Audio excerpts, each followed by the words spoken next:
चलो एक बार ये नेक्स्ट क्वेश्चन देखते हैं। ठीक, इसमें क्या है, ये देखो ना, ये क्वेश्चन ना परसेंटेज में था पर मैं नहीं करा है क्योंकि मैं चाहता था कि तुम लोग ना इसे रेशियो के हिसाब से सॉल्व करो, क्योंकि अगर 25 अगर 75 इंटू करोगे तो लेंदी पड़ जाएगा ना।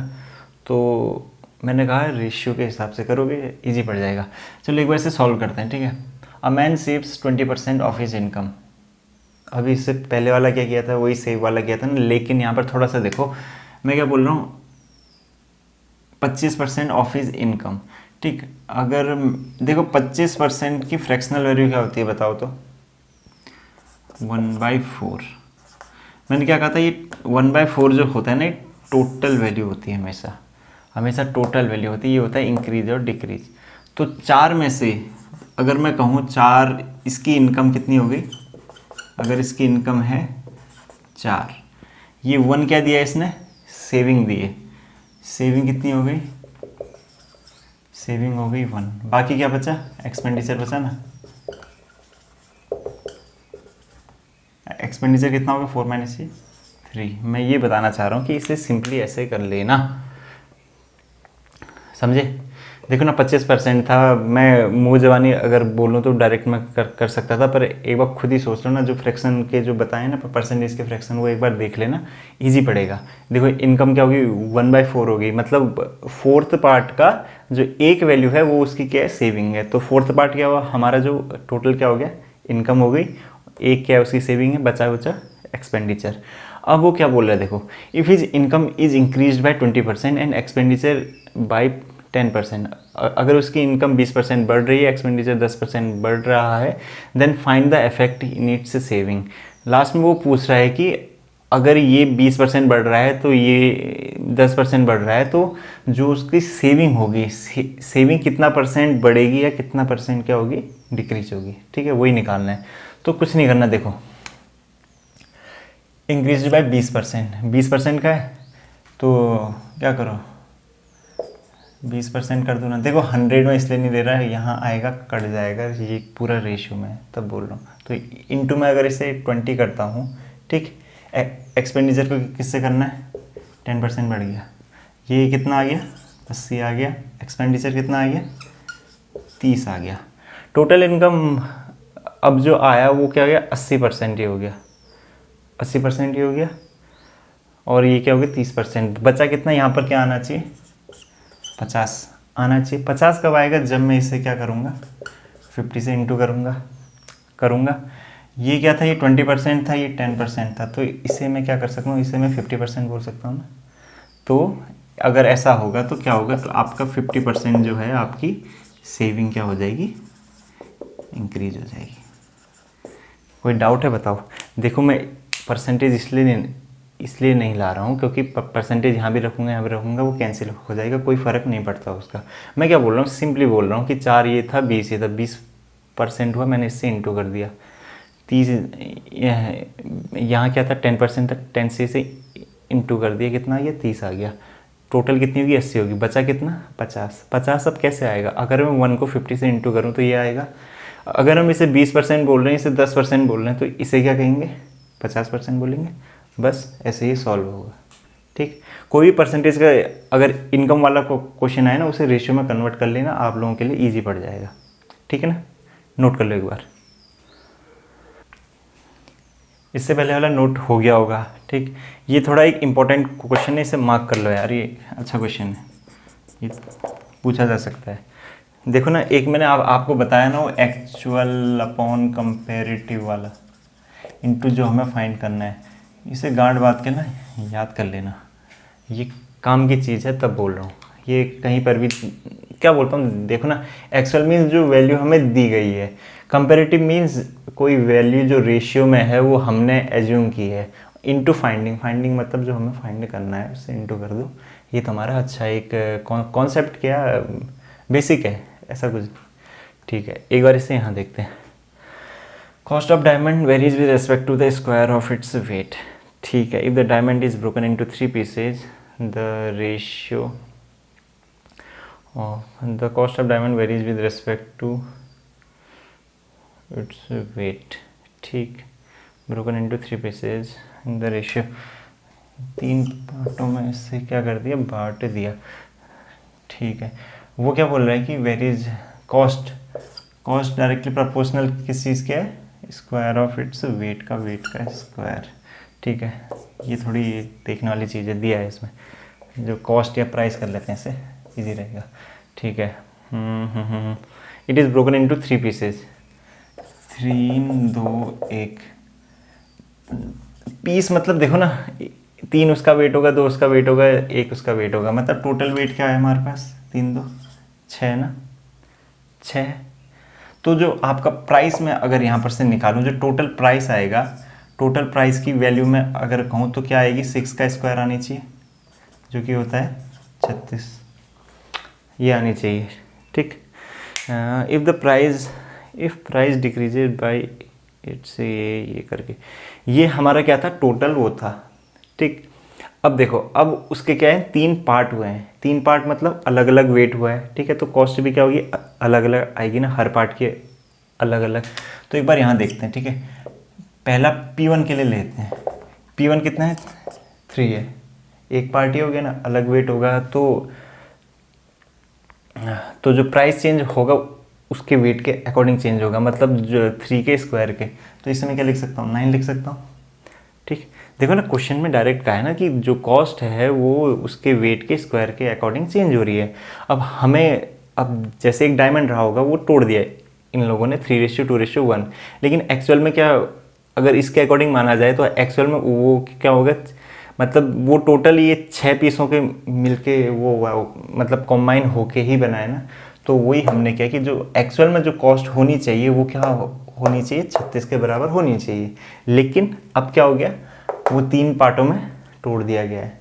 3 पार्टों में तोड़ दिया गया तो हर एक का प्राइस क्या होगा, अलग अलग होगा, लेकिन वेरी कैसे करेगा, वेट के स्क्वायर से। ठीक है, एक प्राइस हमारे पास क्या आ गया, 3 का स्क्वायर आ गया, एक प्राइस क्या आ गया, 2 का स्क्वायर कितना हो गया, 4, एक प्राइस क्या आ गया, 3 आ गया, 1 का स्क्वायर कितना हो गया, 1। ठीक है, हमारे पास क्या आ गया, 1 2 3 प्राइस, अलग अलग प्राइस यहाँ पर आ गए। अब उसने क्या कहा है, इट्स प्राइस डिक्रीजेज बाई, जब हम उन्हें तोड़ देते हैं तो प्राइस डिक्रीज हो जाता है।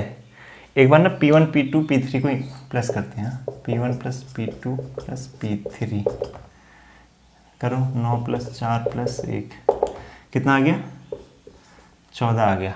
ठीक है, देखो ओरिजिनल कितना था, 36 था, अभी कितना हो गया, 14 हो गया। तो यही वो वहाँ पर बोल रहा है कि उसका प्राइस क्या हो गया, कम हो गया। देखो एक्चुअल में अगर 36 मतलब एक कॉम्बिनेशन होता तो क्या होता, 6 होता, 6 का स्क्वायर क्या होता, 36 होता। अब उसे तोड़ के बेचा जा रहा है तो जो टोटल प्राइस क्या है, 14 आया। तो क्वेश्चन में एक बात सही कही जा रही है कि इट्स प्राइस डिक्रीजेज बाय 32,13,200। अब देखो, ये इन तीनों का प्राइस है, ये इस टोटल का प्राइस, इतना टोटल पहले था, लेकिन तोड़ ताड़ के उसकी वैल्यू क्या आ गई, जो प्राइस डिक्रीज है, ये पूरा डिक्रीज ही तो हुआ ना, डिक्रीज ही तो हो रहा है। डिक्रीज हमारे अकॉर्डिंग कितना है, 36 माइनस 14 कितना होता है, 2 2 22, हमारे अकॉर्डिंग कितना हो रहा है, 22 का हो रहा है। अब देखो ये क्या कहा था मैंने, actual upon comparative into finding. अब देखो एक्चुअल क्या था,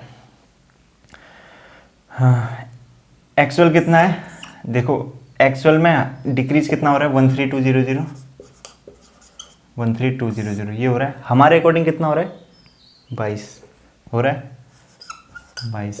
निकालना क्या है, देखो find the cost of diamond, diamond की कॉस्ट निकालनी है, मतलब पूरे पार्ट की। जब वो क्या था, 6 था, तो कॉस्ट क्या है उसकी, 36 है ना,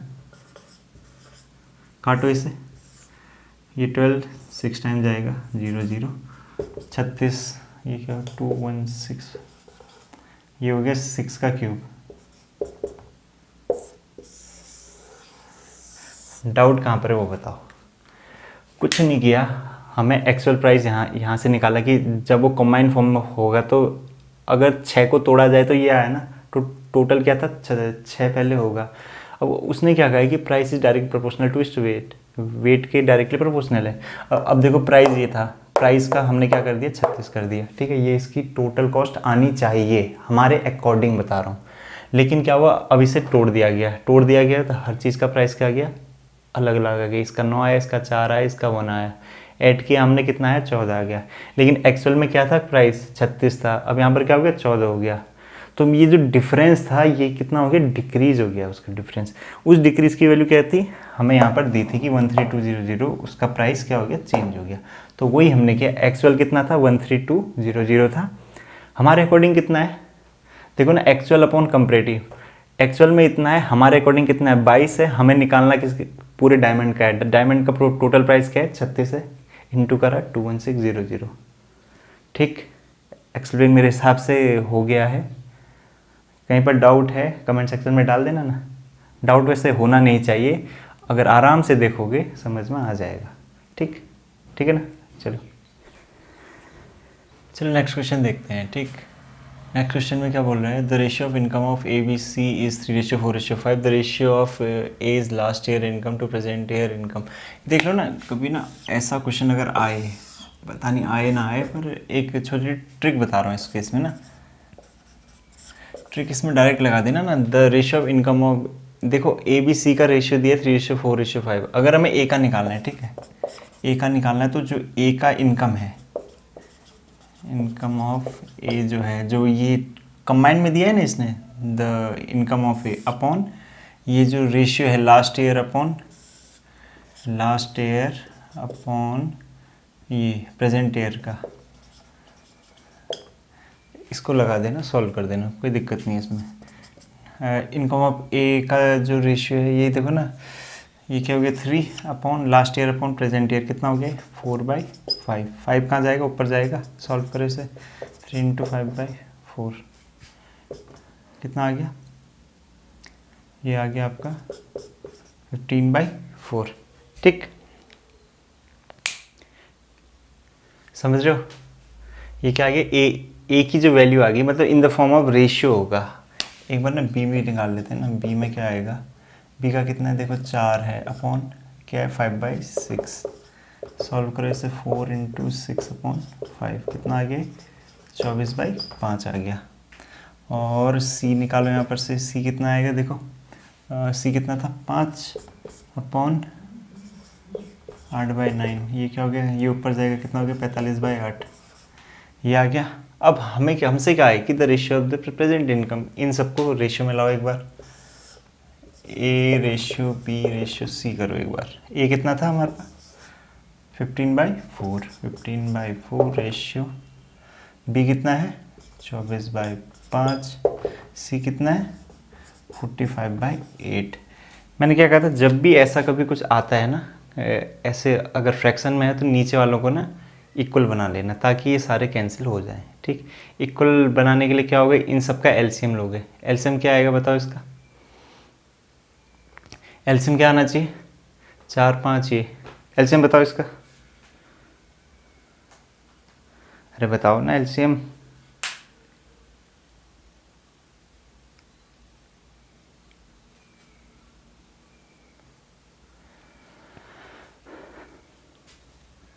एलसीएम क्या आएगा इसका, देखो ना, इसका एलसीएम लेंगे। देखो एक बार ना, मैंने क्या कहा, कभी भी ना शॉर्टेस्ट फॉर्म में कटने चाहिए। तो कुछ कट रहा है, पहले एक बार वो काट के देख लेते हैं।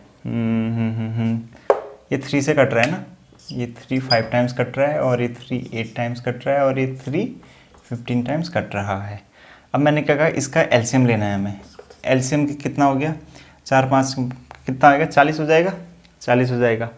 4 कितने टाइम्स, 40। देखो ना, अब हमारे पास वैल्यू क्या आ गई, एक बार इसे ऐसे कर लो ना, 4:8/5 रेशियो 15/8।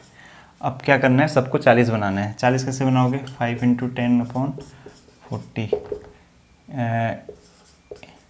देखो 5 8 करेंगे तो क्या क्या बन जाएगा, 40 बन जाएगा ना। तो ऊपर भी क्या कर दिया, 8 से इंटू कर दिया। ठीक, अब क्या है यहाँ पर, ये 15 है। अब 8 5 जा 40, 5 से नीचे करा, नीचे क्या आ गया, 40 आ गया। ये सारे क्या हो जाएंगे, कैंसिल। एक्सप्लेनेशन के लिए बता रहा हूँ कि ऐसा होगा। यहाँ से वो ऊपर लेके चलते हैं इसको। ये कितना आ रहा, 50। ये कितना आ रहा, 64। ये कितना आ रहा, 75। कुछ कट रहा है तो देखो इसमें कट सकता है, 2 से नहीं कट सकता। तो ये आपका फाइनल रेशियो ये आ जाएगा, जो रेशियो प्रेजेंट इनकम उसने पूछा है ना, वो 50:64:75 आएगा। देखो सबसे पहले ना ए का निकाला हमने, ए का किस हिसाब, जो वैल्यू ये आ रही है ना ये हमेशा रेशियो में ही होगी, क्योंकि देखो ना यहाँ पर कोई ना कोई आपका कॉमन फैक्टर होगा ना, कॉमन फैक्टर यहाँ पर भी होगा, कॉमन फैक्टर यहाँ पर भी होगा, तो हम बोल नहीं सकते कि ये उसकी एक्चुअल वैल्यू है। यहाँ पर कॉमन, अगर आपसे बोल दिया जाए find the income in value, तो कुछ वैल्यू दी हमें, नहीं दिया ना, तो डेटा क्या हो गया, इनएडुकेट हो गया। लेकिन हम उसका रेशियो तो निकाल सकते हैं ना, तो रेशियो के लिए क्या किया हमने, ए की प्रेजेंट इनकम कहाँ से निकाली, इनकम ऑफ ए का जो अभी रेशियो आया वो 3 last year upon present year, ये किया, ये आया। फिर बी के लिए किया, बी के लिए किया, बी के बाद सी के लिए किया, फिर क्या करते हैं इनको रेशियो में ले आए हम लोग। फिर जो चीज़, जो टर्म कट रहा था कटा, फिर जो रेशियो है नीचे वालों को 40 के इक्वल बनाया, रेशियो ये आ गया। ठीक है, क्लियर है, कुछ डाउट है, नोट कर लो, छाप दो इसे। ठीक।